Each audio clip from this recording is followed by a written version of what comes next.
Halo semuanya, Assalamualaikum warahmatullahi wabarakatuh. Di hari ini kita akan melanjutkan pembahasan mengenai penelitian sosial bagian keempat. Jadi silakan disimak dengan baik ya videonya. Kita mulai dari soal nomor 46. Untuk mendapatkan data penelitian, peneliti dapat menggunakan beberapa cara seperti angket, tes pengamatan, dan juga wawancara. Jika seorang peneliti ingin mendapatkan data dengan melakukan wawancara, ia harus membuat rancangan pertanyaan agar wawancara dapat dilakukan secara terarah. Teknik tersebut dilakukan berdasarkan pertimbangannya atas kelebihannya, yaitu lagi-lagi yang ditanyakan adalah kelebihan dari wawancara. Ingat, kelebihan wawancara adalah peneliti dapat mendapatkan data secara mendetail dan mendalam. Jadi untuk soal nomor 46, jawabannya adalah yang E.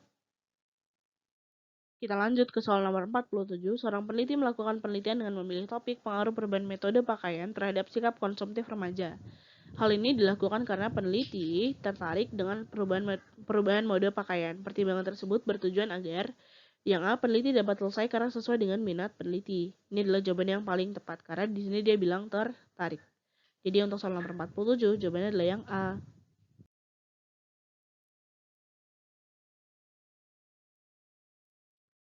Lanjut ke soal nomor 49, peneliti ingin memperoleh data mengenai pendapat siswa SMA tentang pengaruh adanya kantin kejujuran terhadap mata pelajaran PPKN. Peneliti membagi sampel menjadi 3 tingkat, yaitu kelas 10, 11, dan 12. Karena ada tingkatan, maka jawabannya adalah stratified sampling atau sampel bertingkat. Jadi untuk soal nomor 49, jawabannya adalah yang B. Lanjut ke soal nomor 50. Saat akan melakukan penelitian tentang metode belajar siswa SMA, peneliti menggunakan pendekatan kualitatif dengan teknik wawancara. Teknik wawancara sangat baik dipergunakan dalam pengumpulan data penelitian karena yang A, jumlah responden tidak terlalu besar. Yang B, data penelitian yang akan dikumpulkan berupa data yang bersifat kuantitatif. Yang C, penelitian yang dilakukan bertujuan menilai perilaku siswa dalam kegiatan pembelajaran. Yang D, kegiatan subjek penelitian bersifat heterogen dan tempat tinggalnya sulit dijangkau peneliti. Yang E, penelitian menuntut peneliti berpartisipasi langsung dalam segala kegiatan yang dilakukan responden. Dari kesemuanya, jawaban yang paling tepat adalah jawaban yang A. Jumlah responden tidak terlalu besar dan untuk memperoleh informasi secara mendalam.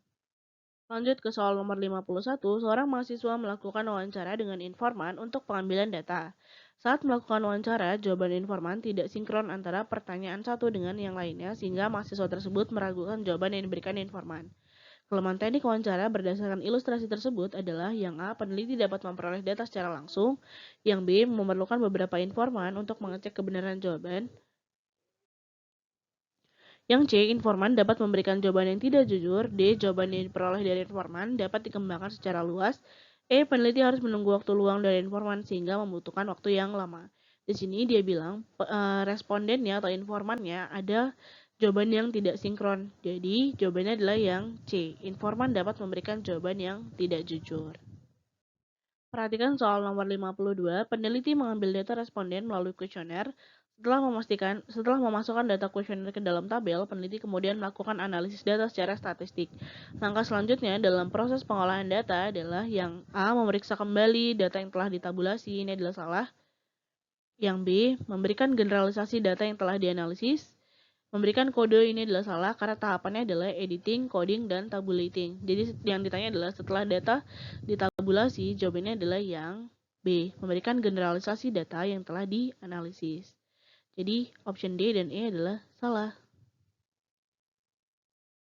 Kita lihat soal nomor 53 yang ditanya adalah berdasarkan tabel median nilai sosiologi siswa adalah, ingat median itu adalah nilai tengah. Kita hitung di sini ada 1, 2, 3, 4, 5, 6. Berarti 70 tambah 80, ini kan mediannya kan. 70 ditambah 80 adalah 150. 150 dibagi 2 adalah 75. Jadi jawabannya adalah yang D. Selanjutnya soal nomor 54.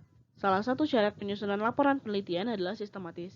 Pengertian sistematis dalam penyusunan laporan tersebut adalah yang A, disusun berdasarkan data yang diperoleh, B, menggunakan metode kuantitatif, yang C, menggunakan bahasa yang baik, D, mengikuti kaidah penulisan ilmiah, yang E, mengacu hasil penelitian yang ada sebelumnya.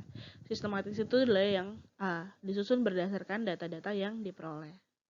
Lalu lanjut ke soal nomor 55, Pravitri meneliti kesetaraan gender dan peran ibu dalam keluarga. Setelah melakukan penelitian, pengetahuan Pravitri bertambah bahwa kesetaraan gender bukan alasan wanita untuk tidak berperan sebagai ibu yang baik karena sosialisasi yang utama tetap ada pada keluarga. khususnya ibu. Manfaat penelitian bagi peneliti dalam ilustrasi tersebut adalah di sini dibilang Pravitri bertambah wawasannya.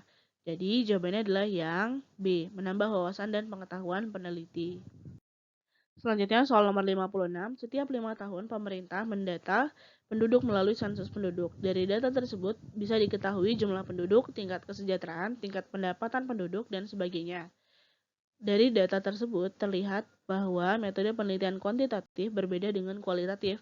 Pernyataan yang tepat untuk membedakan penelitian antara keduanya adalah yang A, penelitian kuantitatif lebih mengutamakan data berupa angka dan gejala yang dapat diukur dengan pasti menggunakan skala dan tabel. Sedangkan penelitian kualitatif lebih mengutamakan data yang mengarah pada deskripsi fakta di lokasi penelitian. Ini adalah jawaban yang paling tepat. Jadi soal nomor 56 jawabannya adalah yang A. Lalu kita lanjut ke soal nomor 57. Rio melakukan penelitian tentang kehidupan sosial nelayan dalam pelaksanaan ekonomi maritim di wilayah Teluk Awur. Rio menggambarkan fenomena secara naratif dan tekstual. Analisis yang digunakan dengan mengidentifikasi tema tentang kehidupan nelayan. Pendekatan penelitian yang digunakan Rio adalah di sini ada kata narasi dan tekstual. Berarti dia adalah dia adalah kualitatif. Jadi jawabannya yang A. Lalu kita lihat soal nomor 58. Di sini ada tabel dengan nilai ulangan sosiologi kelas 12 IPS. Berdasarkan modus yang ada pada tabel dapat diketahui bahwa di sini nilai 80 frekuensinya adalah 100. Yang A, siswa tidak mengikuti remedial sebanyak 80 orang. B, siswa paling banyak mendapatkan nilai 80, ini adalah betul. Yang C, siswa ulangan sebanyak 200 siswa. Di sini tidak berkaitan dengan modus. Jadi untuk yang soal berkaitan dengan modus adalah nilai 80, frekuensinya 100. Jadi untuk soal nomor 58, jawabannya adalah yang B. Paling banyak siswa mendapat nilai 80. Selanjutnya, soal nomor 59, seorang peneliti akan melakukan pengumpulan data dalam sebuah penelitian. Ia mengetahui seorang responden yang akan diteliti ternyata tingkat pendidikannya masih sangat rendah. Oleh karena itu, ia memutuskan untuk mengumpulkan data dengan teknik. Ini adalah lagi-lagi jawabannya yang B, wawancara dan observasi. Soal terakhir yaitu soal nomor 60, agar penelitian bisa segera dilakukan dan dapat diselesaikan dengan tepat waktu, seorang peneliti perlu memilih topik penelitian yang dapat dijangkau olehnya. Hal tersebut dilihat dari berbagai informasi yang nantinya akan bisa diperoleh maupun berbagai sumber yang dapat memberikan informasi terkait topik yang akan diteliti. Oleh karena itu, syarat yang harus diperhatikan dalam menentukan topik dan judul penelitian adalah di sini karena dia bilang berkaitan dengan data yang tersedia. Berarti jawabannya adalah yang A. Tersedia data di lokasi penelitian. Sekian untuk pertemuan kita hari ini, dan hari ini adalah video terakhir dari sekian rangkaian pembahasan soal intensif USP.